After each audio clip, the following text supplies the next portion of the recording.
Bonjour à tous, soyez les bienvenus sur ce tutoriel ici sur YouTube. Aujourd'hui on va coudre le petit sac besace que vous pourrez réaliser à partir de ce coupon et ce coupon. Et dans l'avenir il y aura peut-être aussi d'autres imprimés avec ce même modèle. Voilà ce que cela donne sur ce modèle-ci.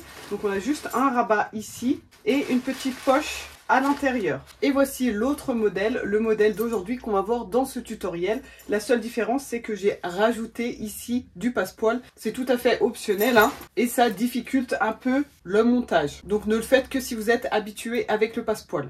Dans le coupon que je vous ai présenté précédemment, vous avez toutes les pièces qui composent l'extérieur ici du sac.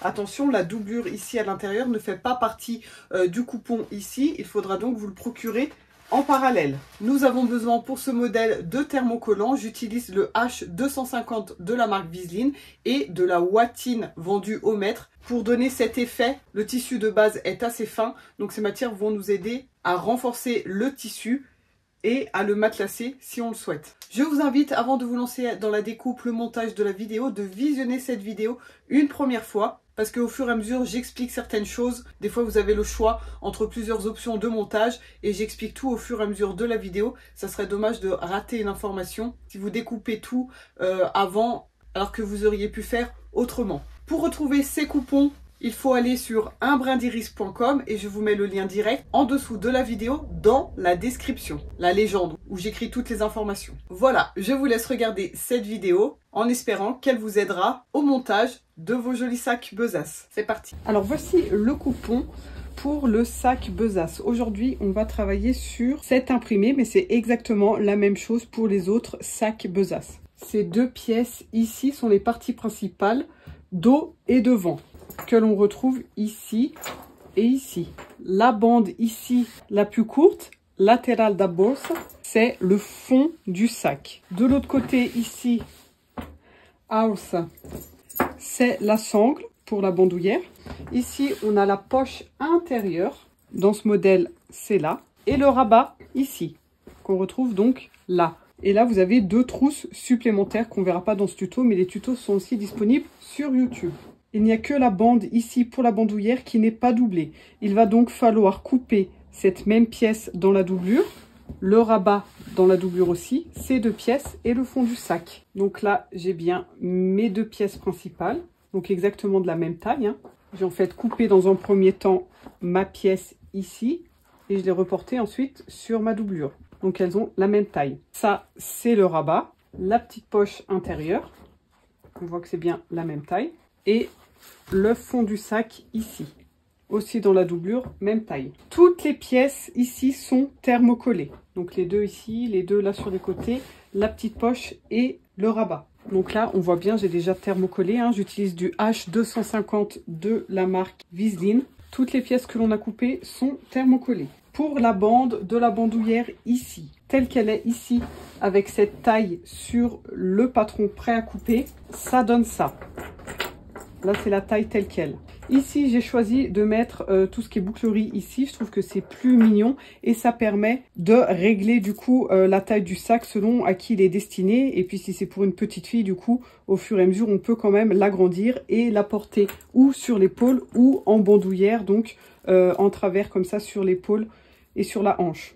Du coup, si vous ne mettez aucune bouclerie, là, effectivement, je pense qu'elle est assez longue, peut-être voire un peu trop selon comment elle veut être portée et pour qui elle est destinée. Si vous voulez mettre la bouclerie, personnellement, je trouve que c'est un peu juste ici. Si c'est pour une petite pitchoune, ça devrait le faire. Mais si l'enfant est déjà un peu plus grand en taille ou si c'est pour un adulte, vous pouvez recouper dans un tissu assorti ou dans la doublure si vous avez acheté un kit, hein, il y a bien assez.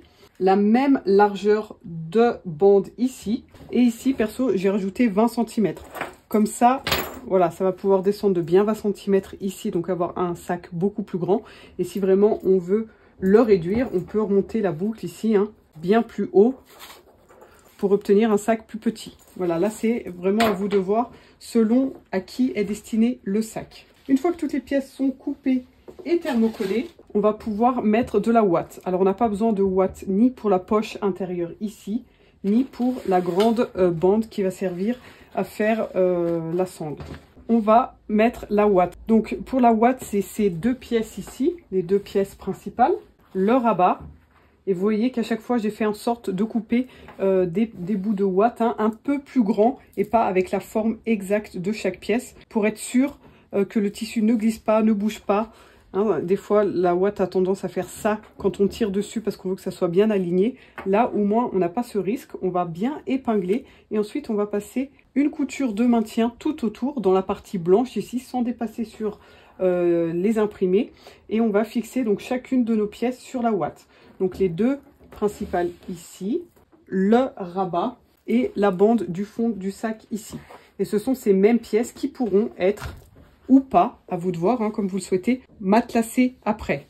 Donc le matelassage, ça peut être des lignes droites dans un sens, dans l'autre. Ça peut être des diagonales dans un sens ou dans les deux sens. Ça peut être des petites vaguelettes, comme j'ai fait ici. Alors là, je l'ai fait à main levée avec un stylo friction. J'ai passé mes petites coutures sur les vaguelettes et ensuite j'ai passé le fer à repasser et le friction part au fer à repasser avec la chaleur. Sur le côté, ici, j'ai fait des lignes comme ça, horizontales. Et sur le rabat, j'ai fait en fait le contour du cœur ici.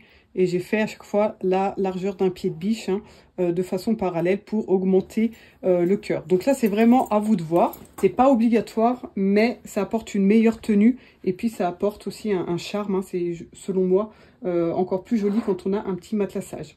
Voilà, donc là, je vais passer à la machine, passer mon fil de maintien tout autour. Une fois que c'est fait, je vais pouvoir couper tout le surplus de la ouate pour avoir exactement la même taille entre la pièce et la ouate dessous. Et ensuite, je vais matelasser.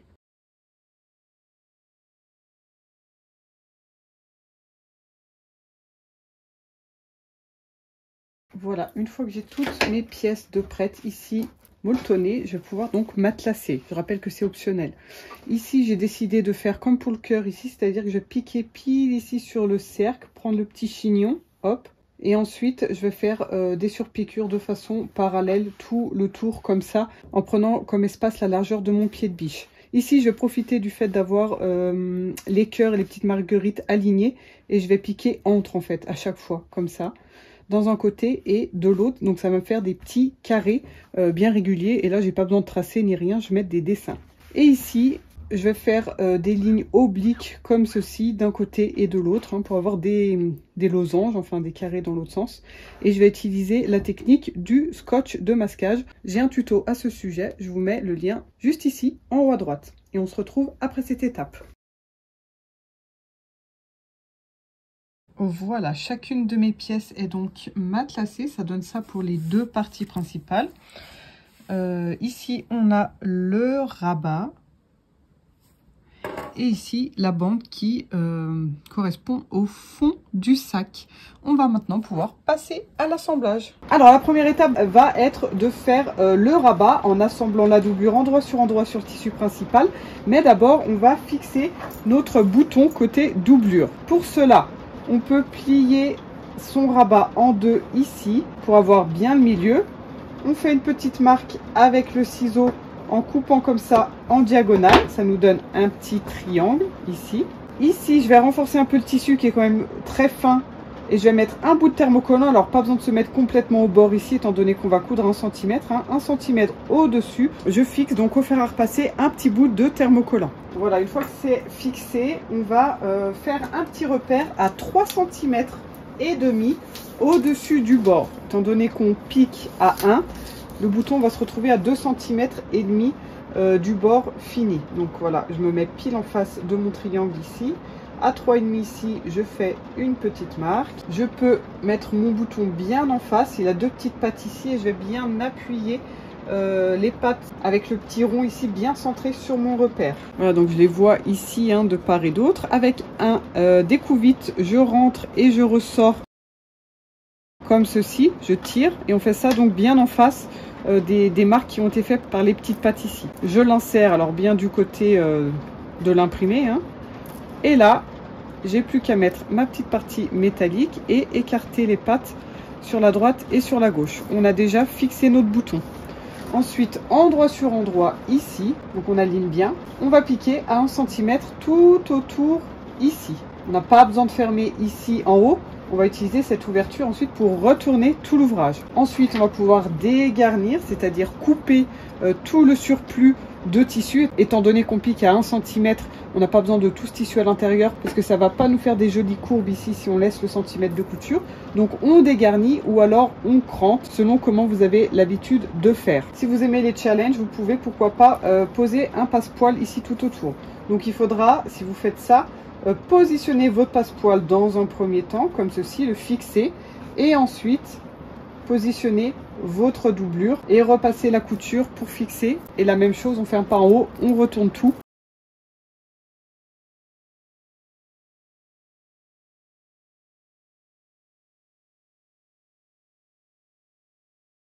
Et là, on peut faire une surpiqûre, hein, ici, bien au bord, à 2 mm du bord, que vous ayez un passepoil ou pas. C'est important de faire voilà, cette surpiqûre ici. Ça va éviter à la doublure de rouler un peu comme ça et de ressortir sur l'endroit. Hein. Ça permet de bien maintenir chacun des tissus de son côté. Alors dans le cas où vous avez un passepoil, hein, toutes ces étapes là se font avec un pied de biche spécial fermeture à glissière, hein, pour pouvoir éviter de buter ici contre le passepoil. Sinon c'est avec un pied de biche normal si vous n'avez pas de passepoil bien sûr.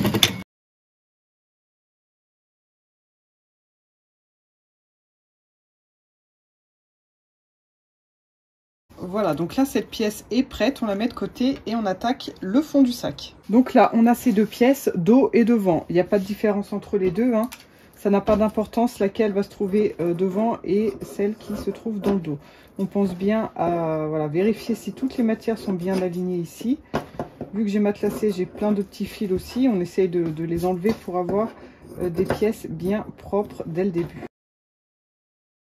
On va plier cette pièce en deux ici, comme on a fait pour le rabat tout à l'heure. Et on va marquer le milieu ici en bas et aussi en haut. Pour le haut, on s'en servira plus tard. Même chose ici. Et pour ma longue bande ici, je marque aussi le milieu. Donc ça va correspondre au fond du sac, des deux côtés.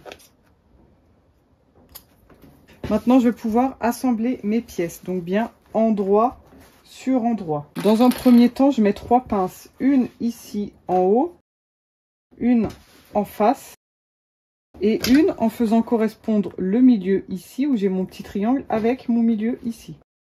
Et ensuite, je mets des pinces ici, voilà, de façon régulière. Et ici, dans l'arrondi, je fais en sorte de répartir un peu l'embut de la pièce ici rectangulaire, hein, qui doit s'adapter à la courbe ici. Et on va piquer à 1 cm. Donc ici, on fait pareil, hein, on va mettre des pinces. On pique tout autour ici 1 cm. Ensuite, on pourra dégarnir comme on l'a fait tout à l'heure. Et on fera exactement la même chose ici, en faisant correspondre le milieu ici avec le milieu ici. Le haut ici et en face. Et on répartit ici nos petites pinces. On aura déjà du coup le fond du sac de fait. Si vous avez un passepoil, bien entendu, il faut le poser avant. On le pose ici sur cette pièce et ensuite on assemble avec la bande.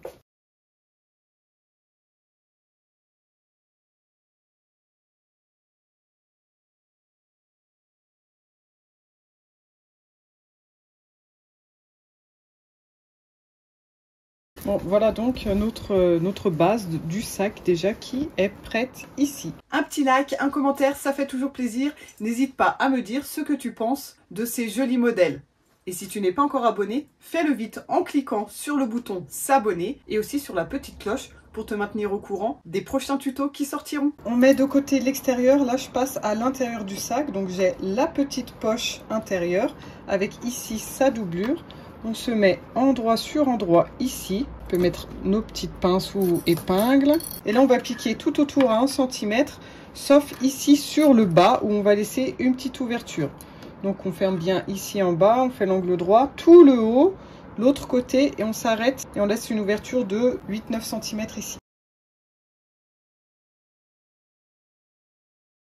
Là, on peut juste cranter les 4 angles comme ceci. Bien avec les doigts dans un premier temps. Si vous avez un repousse-angle comme ça, on peut l'utiliser pour bien pousser ici dans chaque angle droit, tout doucement pour pas non plus faire un trou dans le tissu. On va passer au fer à repasser, un petit coup de fer de partout et là bien avec le centimètre de valeur de couture à l'intérieur comme ceci. On repasse bien sur le bas aussi. Ici j'ai mes deux pièces de doublure qui correspondent du coup au fond du sac qu'on a cousu juste avant. Ici on va pouvoir marquer le milieu pour chacune des pièces, hein. Ça nous servira de toute façon plus tard. Donc comme on l'a fait tout à l'heure, haut et bas. Et sur l'une d'entre elles, sur le dos, celui que vous choisissez pour être le dos du sac, on va aligner notre petite poche en face du petit triangle ici.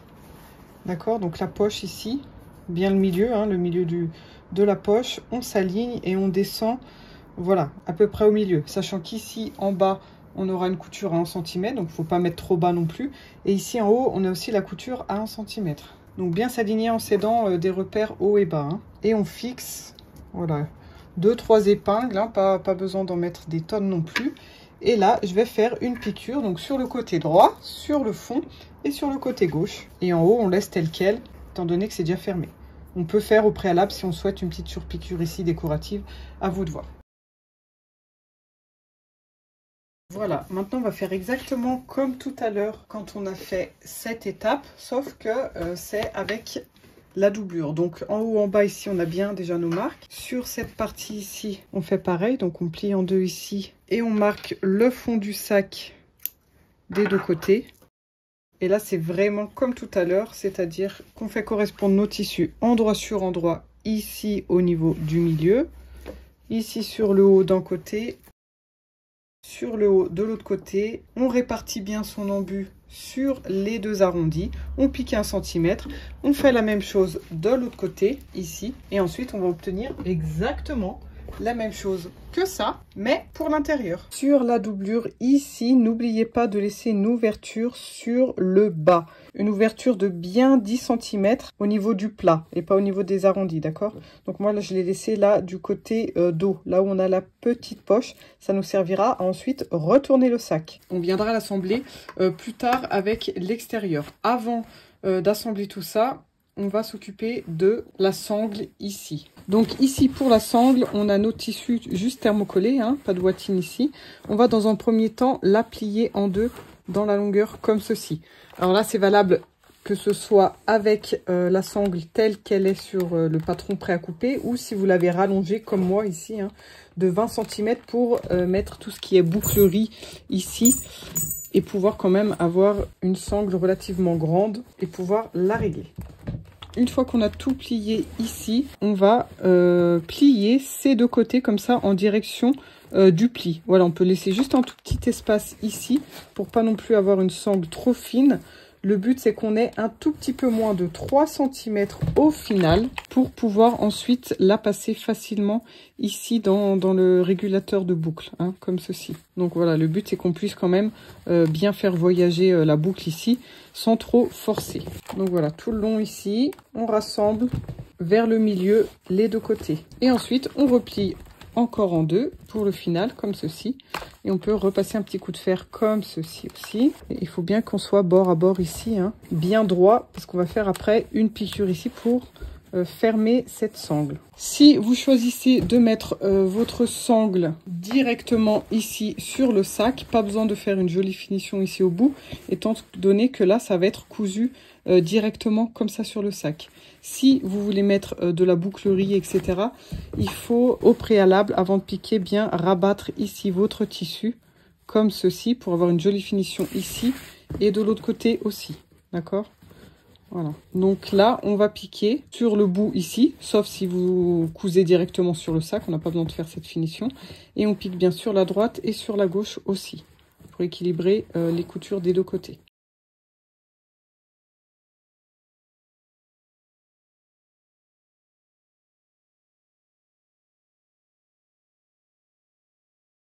Si vous optez pour tout ce qui est bouclerie, il va falloir préparer deux petites bandes comme ça. Donc là, au niveau de la largeur, c'est exactement la même que la sangle. Donc ça fait 10 de large. Hein. Et là, en longueur, j'ai 7. Je plie exactement de la même façon que la sangle. Je vais piquer à droite à gauche, pas besoin de faire de finition ici. Et ça va nous permettre ensuite de mettre la boucle en D comme ça pour ensuite attacher le mousqueton ici. Donc là, pour chacune des deux pièces, on peut déjà l'enfiler ici dans la boucle et fixer ici au bout. Pareil avec l'autre. Et ensuite, on va les assembler sur le sac. Alors, on revient à cette pièce principale ici et on va marquer le milieu du fond du sac ici. Donc bien bord à bord ici et on marque, comme on a l'habitude de faire, le milieu. Si vous n'avez pas de bouclerie, vous allez mettre votre sangle comme ceci, pile en face de votre cran. Et je vous rappelle que vous n'avez pas de finition du coup ici, hein, d'un côté et de l'autre. Vraiment tout simple. Si vous avez comme moi la bouclerie, vous allez mettre cette petite pièce ici en face de votre cran ici. Et pareil de l'autre côté. On fait une petite piqûre de maintien de chaque côté. Donc pour ceux qui ont la sangle comme moi avec les boucles, on continue. D'un côté, on enfile un mousqueton, on replie ici et on pique juste après. Pas besoin de laisser trop d'espace, mais pas trop près non plus, sinon la partie métallique ici va buter contre le pied de biche. Et de l'autre côté, on enfile ici. D'un côté, on ressort de l'autre. On passe dans le mousqueton. Et là, on revient dans la boucle, comme ceci. On re-rentre. Et on ressort exactement comme tout à l'heure. Et là, pareil, on pique juste après, ici. Donc, on donne un peu de mou hein, pour pouvoir piquer. Voilà, donc j'ai cette piqûre à faire ici. Et ensuite, je pourrais raccourcir ou rallonger ma sangle, vous l'aurez compris. Hein. Et je pique ici de l'autre côté. Et c'est terminé, on n'a plus qu'à fixer ça ici ensuite. Et tout à la fin, hein, quand on aura fini de piquer tout le sac. Donc là, à chaque fois, on peut faire deux piqûres. Hein. Une sur la piqûre précédente qui a servi à faire la finition. Et une juste à côté avec une petite largeur de pied de biche. Et bien faire des allers-retours pour faire des bons nœuds. Donc si vous n'avez pas tout ce qui est bouclerie, vous avez votre sangle attachée ici. Et là, on va déjà fixer le rabat. Donc vous choisissez votre dos est devant ici. Hein. Donc là, moi, mon devant est là. Donc je vais fixer mon rabat ici sur le dos. Là, c'est mon dos, endroit sur endroit. On peut marquer aussi le milieu ici du rabat. Donc je plie en deux, hein, comme d'hab. Et ici, on fait un petit cran. Donc endroit sur endroit, cran sur cran. Je fixe ici. Et donc là, je pique à un petit centimètre, sachant qu'ensuite, on va fixer la doublure à 1 cm. Donc voilà, surtout pas dépasser le centimètre, on peut faire un peu moins, mais en tout cas pas plus. Donc là, c'est plus simple à piquer en retournant le sac sur l'extérieur, hein, pour pouvoir bien piquer ici le rabat. Voilà, on se remet sur l'endroit et là, avant de poser la doublure, il va falloir qu'on pose notre autre partie de bouton métallique ici, sur l'extérieur du sac. Donc, comme on a déjà notre rabat, il suffit de faire ça. Alors, ne tirez pas trop comme ça, parce que quand il y aura quelque chose dans votre sac, s'il y a du volume, ça ne fermera plus. Donc voilà, il faut prendre en compte quand même le volume ici du sac.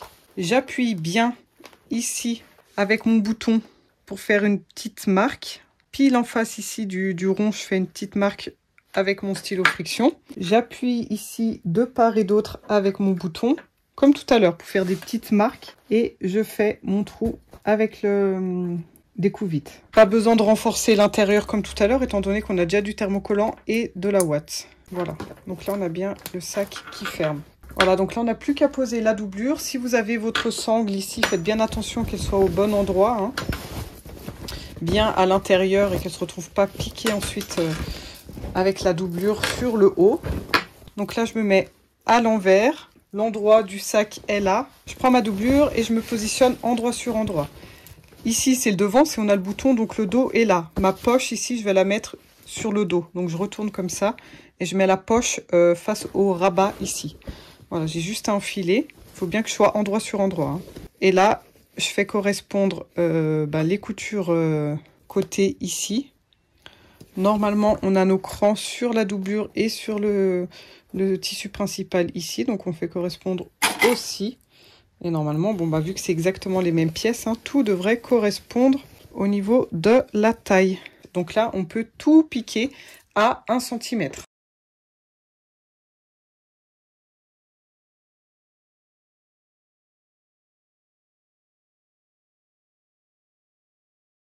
Voilà, maintenant on n'a plus qu'à tout retourner par ici, par notre ouverture qu'on a laissée sur la doublure. On remet bien tout à l'intérieur ici, et là vraiment le fer à repasser, ça va être important pour bien repasser la doublure vers l'intérieur. Et ensuite bien faire la surpiqûre ici pour éviter à ce que la doublure ne revienne rouler comme ça sur l'extérieur, hein. Donc on tire bien vers l'intérieur, on repasse, on fixe et ensuite on fait une surpiqûre tout le long ici, même du côté du rabat, hein. Comme ça évite que ça remonte tout vers le haut. Cette fois encore, je me mets ici sur l'intérieur pour pouvoir piquer sur l'extérieur du sac, hein, pour bien avoir ce côté face à moi et pouvoir faire ma surpiqûre.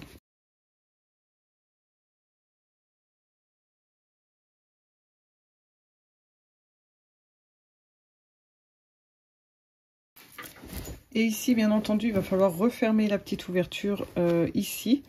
Donc, où on le fait au point visible à la main, hein, et j'ai un tuto juste ici, je vous mets le lien en haut à droite, ou alors on referme avec une toute petite surpiqûre ici à la machine. Voici donc la surpiqûre qui a été faite ici tout autour. Et donc là, voilà, ça ferme. Et bah, si vous avez la bouclerie comme moi, il suffit maintenant de mettre vos mousquetons ici sur les anneaux.